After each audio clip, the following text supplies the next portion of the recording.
This podcast is brought to you by the American Enterprise Institute. If you like what you hear, please subscribe, rate, review, and share. Thanks for listening. Here's our show. What the hell is going on? What's really going on? We said, what the hell happened? You don't have to know what the hell is on it. They see what's going on. I don't know what's going on. What is going on? We must find out what is going on.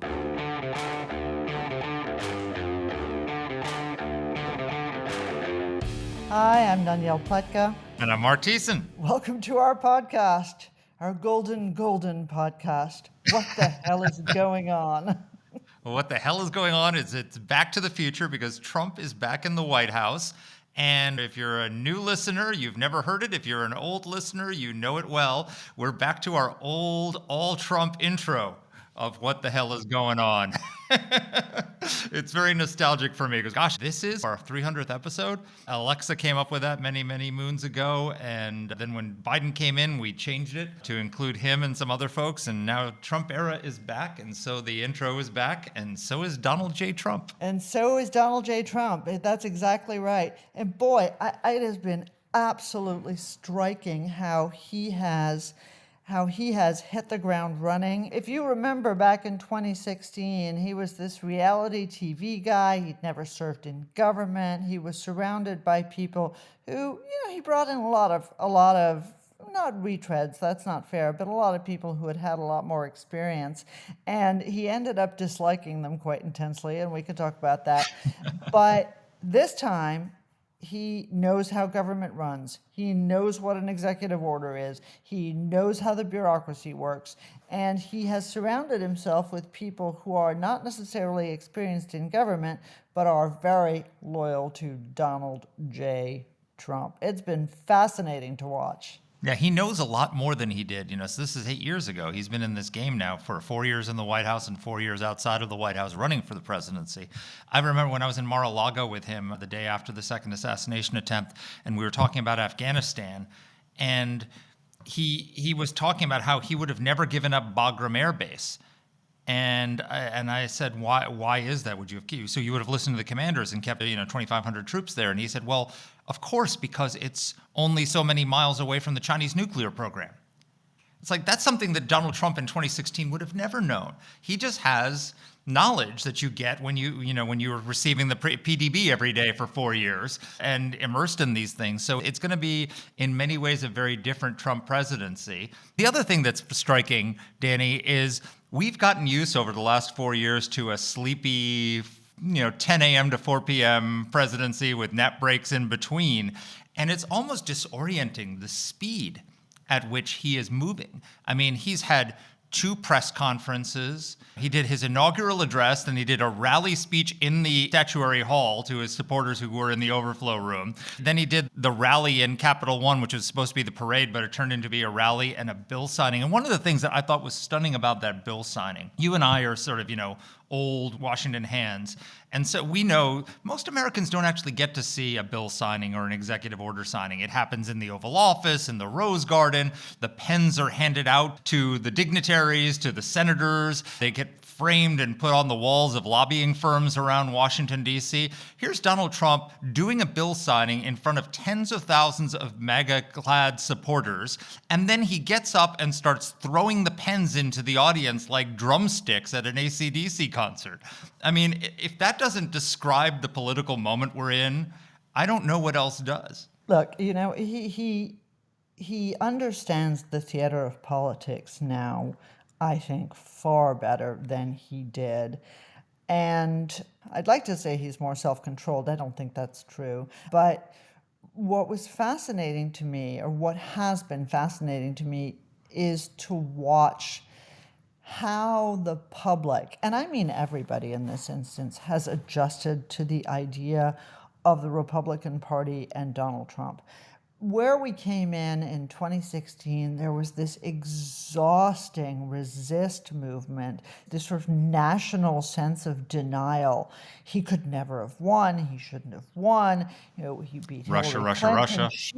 She was an iconic, epitome of what the Democratic Party thought that it was. And there was an entire industry around the resist movement that grew up. And that's dead. It's just gone. There are people who oppose Donald Trump. There are people who hate Donald Trump. There are people who have derangement syndrome about Donald Trump, and that still continues. But this huge resist movement is gone. The Democratic Party is in total disarray, and we may not like everything that Donald Trump is doing, but I think he knows what he's doing, which to me has been very, very interesting. So, listen, I mean, it's still going to be a bumpy ride, but Donald Trump has become the establishment of the Republican Party. It's really fascinating. Yep. As I look at we'll get into this after we go over my column. So what we're doing today, folks, is just me and Danny, no guest. We're doing one of our What the Hell Extra, or as we like to call it, What the Hell I Wrote This Week. I had a column in the Washington Post that we're going to read to you. It's very short and it'll be food for discussion. But as I look at what he's done in the first 48 hours or so of his presidency, I like about 80% of it. Some of it I really, really love. And then there's 20% that I dislike, and some of it I really, really hate. And that's where we're going to be. But as Ronald Reagan famously said, my 80% friend is not my 20% enemy. But when the 20% is bad, you get concerned about that. But I think that's what it's going to be. It's going to be a roller coaster where he's going to do things that no Republican or Democratic president would have done that are going to be great. And he's going to do things that no other president has done that are going to be not so great. Though Joe Biden is setting a lot of precedent for him to do some of the stuff we don't like with the pardons and the rest. But we'll get into that. Well, I mean, but this is really important because in the last days of his presidency, Joe Biden destroyed himself, right? He ruined, as one of my Democratic friends wrote, right? He ruined a lifetime of service. 60 years in service, right, in order to facilitate his family's criminal activities and to satisfy the far left of his party for no good reason. It was stunning, and it was a gift to Trump. And what's most interesting about this gift is that Joe Biden didn't care. He didn't give a damn. He didn't care about his party. He didn't care about his reputation. He didn't care how he was helping Donald Trump. He just went out in a blaze of shame. Oh, I agree with you 100%. Well, I mean, in that 20% of things I don't like is obviously the January 6th pardons. And Trump, by the way, said, the people around him at least said that he wasn't going to pardon anyone who was involved in violence against police officers. And it turned out some of them were, which I think is terrible. But, Joe Biden, the difference is one thing, Donald Trump said on the campaign trail, I'm going to do this. So people voted for him knowing that this was part of his plan, that he was going to do this on the first day of his administration. Joe Biden I didn't campaign, but he was out of the campaign, but he promised that he was not going to pardon his family. He said he wouldn't do it, and then he did it. Donald Trump pardoned some people who beat police officers. Terrible. Joe Biden, on the way out, pardoned a cop killer. Leonard a man who murdered in cold blood, executed 2 FBI agents. So how does anyone on the left have the moral high ground to criticize Donald Trump's pardons on January 6th when he promised to do it and Biden promised not to do what he did and did it anyway? Well, look, we can criticize them all we want, whether they promised or not, but I agree with you. Well, you and I can, but if you're a Democrat, how do you have the moral high ground to do that? When your president, who you told us was healthy enough for 4 more years in the Oval Office, does this on the way out in this blaze of shame. Well, it's been disappointing. It's been shameless. It's been awful. But I agree with you. There's also this problem of Trump having. So it was interesting. I read a story this morning about why it was that Donald Trump ended up pardoning everybody. And the story was that he didn't want to. He hadn't intended to. In fact, his own vice president and his own attorney general nominee both said that he wasn't going to pardon people who had been involved in violent crime on January 6th.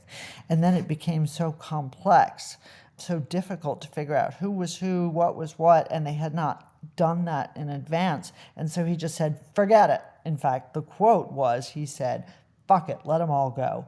Now, I can see that happening. I believe it. But I do think it was a mistake, and I think it was a bad way to come out of the box. Nonetheless, It was one part of everything he did, and we're here to talk about the everything. But to one point that they use in defense of this is, the Justice Department went after these people on January 6th, but they let all the rioters and the George Floyd protests, go scot-free. So it was politicized because they didn't prosecute people who were rioting in a cause they believed in, but they did prosecute people who were rioting in support of their political opponent. Now, my response to that is we should treat all rioters the same, and they should all be prosecuted, and they should all be put to the full extent of the law. We should not defend our rioters because they protected their rioters. But there is a level of hypocrisy on the left. Listen, it's fair to point out that hypocrisy. The Meet the Press host, when we were talking about this yesterday, asked me, well, do two wrongs make a right? And I said, no, two wrongs don't make a right. But two rights make an airplane. That is so old. Damn, Mark. But it's right to point it out. And that's the thing. My only concern is yes, of course, there's hypocrisy involved. We can criticize Donald Trump, but that doesn't mean, that doesn't make what Joe Biden did okay. It doesn't make what Trump did okay. Let's call balls and strikes on this one. What he did was a mistake. There are a couple other things. For example, did you see the really bizarre pardoning of the Silk Road Bitcoin guy? No, I did not. Oh, this is the scandal as well right now.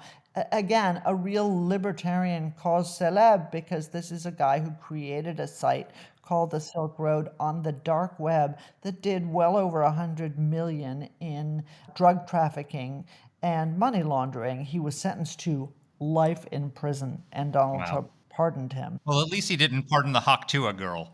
Thank God. with her crypto crimes that she's Honestly, some of this stuff is just too yucky for words. Well, anyway. we focused on the negative so far. There is a lot of positive that he's done in these first days in the Oval Office. I agree. Let's talk about the good stuff. Yeah, absolutely. So do you want to talk about Donald Trump's honeymoon now? Absolutely. Go for it. You have a great piece in the Post. Okay, well, the piece in the Post is called Donald Trump Finally Gets His Honeymoon. And I'll just read it to you quickly and then we'll talk about it. So watching Donald Trump taking the oath of office Monday, I was struck by the differences between his 2017 inaugural address and today. Yes, the venue was different, the Capitol Rotunda instead of the Capitol steps, but so is the political moment. 8 years ago, there were riots in Washington as protesters set fire to vehicles, smashed windshields, and broke windows. This week, the streets of the nation's capital were quiet, filled with patriotic Americans in MAGA gear who had come from across the country to celebrate the inauguration. 8 years ago, Trump had lost the popular vote, so Democrats treated his election as a fluke, even the product of a conspiracy with Russia. Not my president, went the cry on the left. His 2016 opponent, Hillary Clinton, declared Trump an illegitimate president and suggested the election was stolen. Trump's opponents launched the resistance and an unprecedented campaign of personal destruction. Trump survived it all: the Mueller probe, 2 impeachments, 91 indictments, civil suits, and even 2 assassination attempts. Not only did he survive, Americans delivered him a swing state sweep, a decisive popular vote victory, and unified control of the federal government. There is no way to dismiss him as an accidental president. He has staged the greatest political comeback in American history. His opponents are defeated and demoralized. And Trump is finally getting what he was denied 8 years ago: a political honeymoon. Trump is seizing the moment with promises of swift action. 8 years ago, his inaugural address was seen as unnecessarily dark. But this time, in place of American carnage, was Trump's promise that the golden age of America begins right now. A tide of change is sweeping the country. Sunlight is pouring over the entire world, and America has the chance to seize this opportunity like never before, Trump said, adding America will soon be greater, stronger, and far more exceptional than ever before. He promised a revolution of common sense, which he felt a divine calling to usher in. Describing how an assassin's bullet ripped across his ear in a Pennsylvania field, Trump declared, quote, "I felt then and believe now even more so that my life was saved for a reason. I was saved by God to make America great again." He then listed a litany of actions he would take to spark a thrilling new era of national success and bring back hope, prosperity, safety, and peace for citizens of every race, religion, color, and creed. The actions include securing the border, to unleashing U.S. energy production, to tackling inflation, to reclaiming the Panama Canal, and planting the American flag on Mars. Quote, the United States will once again consider itself a growing nation, one that increases our wealth, expands our territory, builds our cities, raises our expectations, and carries our flag into new and beautiful horizons. And we will pursue our manifest destiny into the stars, unquote. At times, the speech sounded more like a State of the Union than an inaugural address, with less poetry for the ages than policies to meet the moment. But Americans want action, and Trump promised to give it to them. The question is, will Democrats work with him to deliver on any of the agenda he laid out? And that's another difference from 8 years ago. Many Democrats are publicly declaring their willingness to do so. Representative Tom Suozzi pledged to find compromise on parts of the president-elect's agenda. Representative Josh Gottheimer, Democrat of New Jersey, said there are plenty of places we can find common ground. Rep. Ro Khanna of California, Democrat, said, aren't we here to help the lives of the American people? Senator Ruben Gallego, of Democrat of Arizona, said the fact that we work across the aisle really matters to people. And Senator Bernie Sanders of Vermont even published an op-ed on foxnews.com, no less, declaring that when Trump acts as, quote, an anti-establishment populist prepared to take on the political class and act on behalf of working families, I will gladly support him. Whether they follow through remains to be seen. After the past 8 years, I'll never underestimate the depths to which Trump's opponents will go to stop him. But Trump might finally get the presidency he should have had in 2017. Trump survived everything his adversaries have thrown at him, emerging unscathed and with a popular mandate. Here I am, Trump said in his inaugural address. The American people have spoken, and I stand before you now as proof. That's my column. It's a great column. I like it. I like it because it's optimistic, and I appreciated that from the president, especially. Well, all the people saying that it was a dark inaugural address. What the hell are they talking about? It was not dark at all. Look, you know better than I do that there are plenty of people who believe that everything that Donald Trump says, including God bless America, is dark and angry. I do think that he went on later to his usual sort of rant that included the bitterness and the anger, but I didn't think that his inaugural address was like that, and I thought it was a terrific contrast.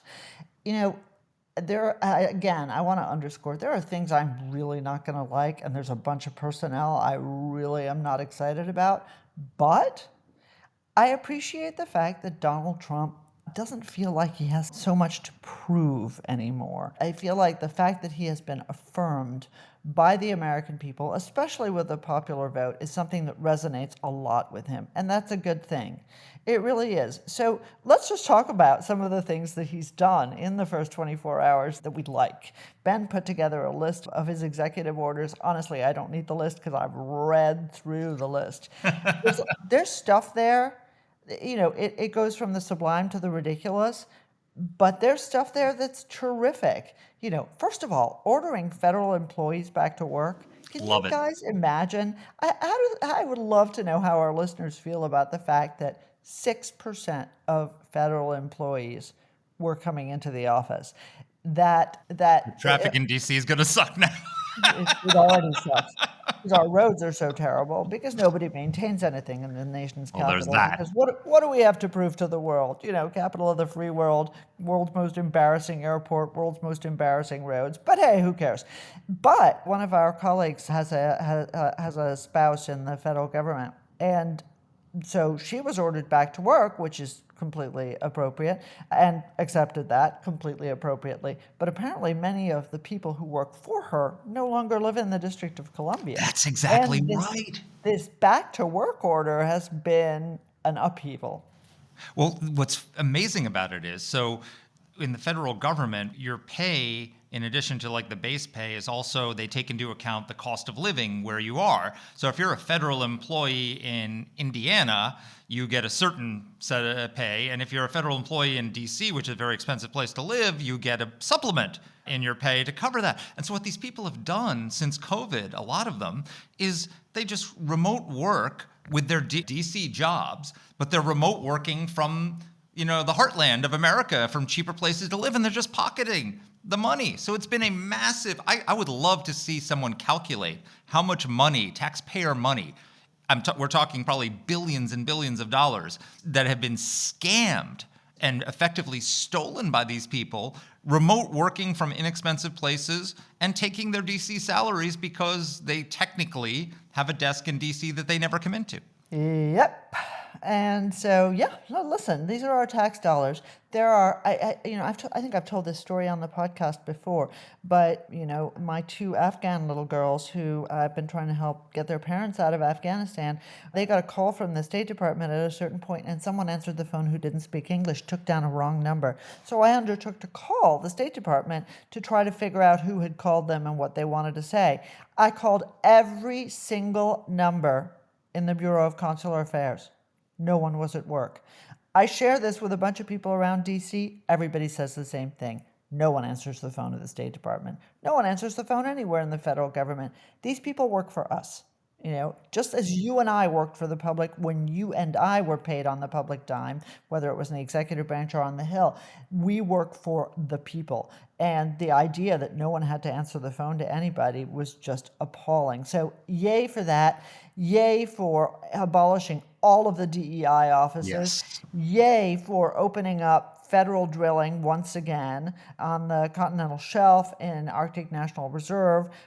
We need to do that. He promised to bring gas prices down. He needs to bring gas prices down. Promise made, promise kept. I thought those things were fantastic. Ended these appalling wind farms, these handouts to electric car companies. Biden, on his way out the door, shoveled billions into Ford's Rivian electric truck that costs more than $60,000 a car for the company to make. That's what they lose on it. And the taxpayer is subsidizing that. Another ignominious end to the Biden administration. So Trump reverses all of that, puts Cuba back on the terrorism list. Love it. Thank you, Donald Trump. They are a state supporter of terrorism. A bunch of other stuff like that. Absolutely terrific. What did you like the best? Declares the cartels foreign terrorist organizations. And they asked him in the Oval Office, does that mean you might use military force against them in Mexico? And he said, just watch. Or something to that effect. He's like, not taking it off the table. Didn't say he was going to do it. Reserves the right to. The national emergency at the border, I absolutely love. And getting out of the Paris Climate Treaty, without a doubt, is great. That's become like the new Mexico City, I think, where I think every president of each party is going to join it and get out of it. The DEI orders, declaring, by the way, that it is the policy of the federal government that there are two genders. Thank you, Donald Trump. As the father of a daughter playing women's sports, no, I don't want her to play hockey against a 6'3", 230-pound male on the ice. Thank you very much. All the stuff about the work orders, bringing people back, I just love all of that. I am of two minds on, and we're going to do a podcast on this subject. I'm of two minds on the birthright citizenship order, because I think the idea that someone can come into this country illegally and have a child, and that child automatically gets American citizenship because they broke our laws is just appalling. I don't think it should be allowed.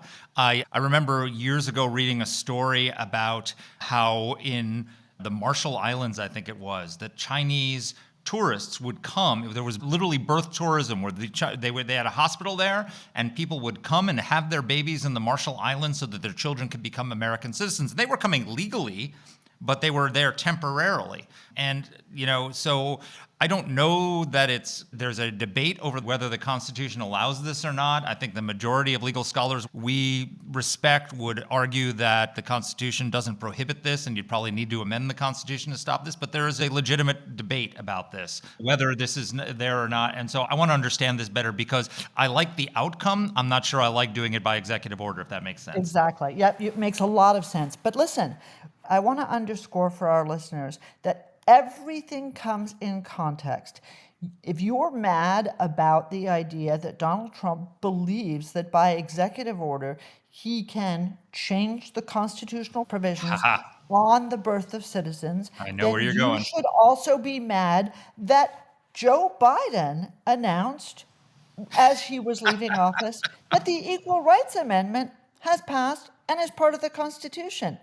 Dude, I know you are senile, but that is a bald-faced lie refuted by no less than the late Ruth Bader Ginsburg, who also said, no, this is not, the process needs to begin again. The Equal Rights Amendment period of ratification has expired. But I'm talking about some nutso stuff. Not just that. If you are mad at Donald Trump about these violations of rule of law, and I think there are good arguments to be made that they are violations, you need to be mad at Joe Biden, who, notwithstanding orders from Congress, orders from the Supreme Court, nonetheless continued shoveling money out in relief of student loans. Yep. Totally illegal. Totally without basis. If you are mad at Donald Trump for ignoring the Constitution and not enforcing, just say, for example, the rule of law passed by Congress on TikTok, then you should be mad at both Biden and Obama, who refused to enforce the rule of law for DACA, for the children of illegal immigrants in the United States. Again, our presidents of both parties have decided that there is no consequence to violating the law, and that, to me, is a disaster for our country. So, we need to talk more about this, but do not think it is Donald Trump who started this game. And on top of that, if you're concerned about the fact that there is growing anti-immigrant sentiment in the United States, guess whose fault that is? It's not because Donald Trump has fanned the flames of anti-immigrant sentiment, because he actually, when I interviewed him, actually supports legal immigration. And he's been out there defending H-1B visas, despite the fact that many in the MAGA right don't like them. He is not anti-legal immigration. But if you look, I tweeted it out the other day. There's a great chart of the Gallup poll, and it's showing public support for legal immigration, and it says should immigration stay the same, be increased, or decreased? When Donald Trump took office 8 years ago, the support for legal immigration under his watch, when we secured the border, there was a supermajority in support of either maintaining current levels or increasing legal immigration. And as soon as Joe Biden took office and the border disaster started, the support for legal immigration plummeted, and opposition to bringing more people into the country increased. Because guess what? When you have a flood of people crossing over your border, no one is going to be in favor of bringing in people legally because they think the country's being invaded. And I'll tell you, we have been invaded. Tom Homan. I saw Tom Homan, who's the new border czar, the other day in the Fox Green Room, and we were chatting. And he told me, you know how many criminal aliens there are in this country right now with criminal records? 700,000 have been led into this country. You know what the size of the Mexican military is? 511,000. Literally, a foreign army of criminals has been allowed to enter our country and invade us. That is unseemly. And so, until we are able to take those people and deport them and secure our border again, nobody's going to be in favor of increasing levels of legal migration. It's going to be very hard for Donald Trump to get Congress to do what he wants them to do, which is to actually give a green card to everyone who graduates from either a community college or a four-year institution in this country who's a foreign student. That's going to be very hard. He wants to do that, but he's going against the tide of public sentiment that Joe Biden has whipped up. Yeah. I know. No, listen, I agree with you entirely about that, and I think the facts bear it out, and I think the election bears it out. The real question is, are we going to end up going forward smoothly, or are we going to end up in a battle royal? The problem for us as citizens is that the forum for arguing about this is no longer between the White House and the Congress, as it should be. It's become the courts. And so what you see, for example, is that immediately upon signing these executive orders, states' attorneys general from across the country, obviously Democratic-controlled states, are suing the federal government. So we're going to see stays, and you know what? This circus is so bad for the country. It's so bad for rule of law because it ends up throwing everything to a group of people in judges who are mostly unelected. So, I find the indifference to this sort of legislation by the judiciary to be really odd. There ought to be more people who are upset about the fact that a bunch of unelected Democrats and Republicans are making decisions for us because the White House and the legislature simply can't grow up. Though, can I tell you, I'm much more comfortable with that knowing that Merrick Garland is not on the Supreme Court. That God, thank God. one of the worst attorney generals in memory, and that Brett Kavanaugh and Gorsuch and Amy Coney Barrett are. That is we will get better law out of the unelected judges now than we would have, and that's thanks to Donald Trump as well. Well, it's thanks to Donald Trump and Mitch McConnell. And who as stood- well. who Yes, stood because firm. Merrick Garland would be on the Supreme Court if it wasn't for Mitch McConnell. Right, and everybody should Amen. think about that. If you liked Merrick Garland as Attorney General, you would have loved him on the Supreme Court. But it's nice to see Oh, that. no, but Danny, he was going to be such a moderate. He was a centrist. He was that very was reasonable. He wasn't a radical leftist at all. Unbelievable. Anyway, it's going to be an adventure. We're going to have lots of fun over the next 4 years. Enjoy the old intro. Enjoy the Back to the Future feeling that we've all got right at this very minute. Oh, and one other little note that I thought our listeners might be interested in. I ran into the new CEO of C-SPAN last night at a party. And Great Feist. guy. Sam Feist, a former Yep. bureau chief of CNN, DC, really a mensch, a lovely, lovely guy. And he showed me a picture. So the press bitching and moaning over the last 4 years that Joe Biden does fewer press conferences than any other president in history. Now, we know this to be a fact, and we understand why, obviously. And now the public is allowed to know the president had lost it as of probably 2-3 years ago, so he wasn't doing press conferences. So Donald Trump does a press conference. It's the first press conference of his presidency, and Sam shows me a picture. There's C-SPAN. They're carrying it in full, as they should, right? They are the public record. There's MSNBC. There's CNN. And they're not covering it. They broke away. So I'm sure Fox after was. all this complaining, they didn't bother covering the first press conference of the President of the United States. That's Doesn't that tell amazing. you about the media today? Unbelievable. Well, that's another thing there's been a flurry of. I mean, not just the rallies and the speeches and all the rest of it. He's had 2 press conferences in the Oval Office in the first 2 days of his presidency. He's probably took more questions in the first 24 hours of his presidency than Joe Biden took in all 4 years of his presidency. I would venture to say that that number is correct. The media should love Donald Trump because if they want access, there is nobody who's giving them more access to the presidency and more access and more opportunity to ask questions and do their jobs than Donald J. Trump. So one of the things that's interesting we'll see is we're in this muted moment where people, he's no longer the accidental president. They have to accept the reality that Donald Trump is president. He is not a fluke. He's got a mandate. He's got a political honeymoon and all the rest of it. Is Trump derangement syndrome sort of like shingles? It's a virus that sort of lurks there in the body politic, waiting to reemerge at the right moment and strike, because the Trump derangement syndrome is a little bit muted right now, but I have a feeling it's going to come back, Danny, like shingles.